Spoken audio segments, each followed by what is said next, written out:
पाळी अगदी वेळेवर येते, सोनोग्राफी आणि सगळे रिपोर्ट सुद्धा नॉर्मल आहेत, तरीही गर्भधारणा राहत नाहीये, ही एक खूप गोंधळून टाकणारी परिस्थिती आहे आणि यामुळे सगळे काही नॉर्मल असून देखील बरीच जोडपी IUI आणि IVF चा पर्याय निवडतात. पण जेव्हा रिपोर्ट्स नॉर्मल असूनही IUI आणि IVF फेल जातं, तेव्हा मात्र ते पूर्णपणे खचून जातात. त्यांना वाटतं आपल्यातच काहीतरी कमतरता आहे, पण खरं कारण काही वेगळंच आहे. आयुर्वेदानुसार खरं कारण तुमच्या बीज गुणवत्तेत आणि गर्भाशयाच्या पोषण क्षमतेत लपलेलं असतं. जर बीजाला आणि गर्भाशयाला योग्य रस रक्त पुरवठा होत नसेल तर गर्भ रुजणार कसा?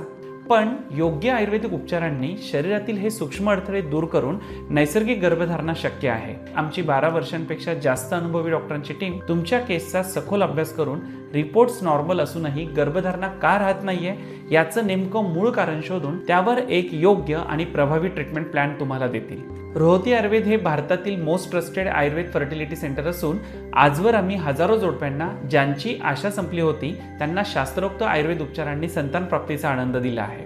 तसेच रोहती आयुर्वेदाचे स्वतःचे इन हाऊस औषधी निर्माण केंद्र असून आमची औषधी ही फर्टिलिटी वाढवणारी, उच्च दर्जाची आणि पूर्णपणे सुरक्षित असून ती खास तुमच्यासाठी बनवली जाते, ज्याचा कोणताही साईड इफेक्ट होत नाही. त्यामुळे येणाऱ्या नवीन वर्षाची सुरुवात फक्त कॅलेंडर बदलून करू नका, तर एका गुड न्यूजने करा.